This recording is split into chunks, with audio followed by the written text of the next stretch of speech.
Awali ya yote nipende kumshukuru Mwenyezi Mungu muumba mbingu na ardhi na vyote vilivyomo, kwa siku ya leo kuitikia kwa wingi wananchi wa jimbo la Kiwani na kuweza kukutana mahali hapa.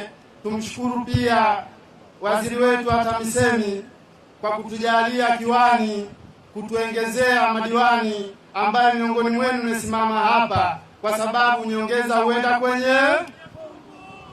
Tuwashukuru sana wananchi wa Kiwani tulopo hapa, tulopata bahati ya kuteuliwa, si kwa uwezo wetu, si kwa nguvu zetu, ila nyinyi mliamua kutuheshimisha. CCM oye!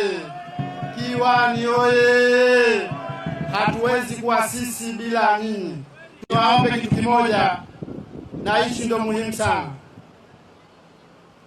Tunao viongozi wetu wameaminiwa na wamepewa heshima kubwa na Rais wa Serikali ya Mapinduzi ya Zanzibar, Dr. Hussein Ali Hassan Mwinyi. Watu hii bahati wanaililia, watu hii bahati wanaimezea mate, na waomba sana tupeni mashirikiano, tufanye kazi. Baada ya miaka mitano mtuulize tumefanya nini, na sisi tutajibu tumefanya moja, tumefanya mbili, tumefanya tatu. CCM oye! Hal jazaul ihsani illa. Mlezi wetu huyu ni muungwana sana, naamini atalipa ihsani.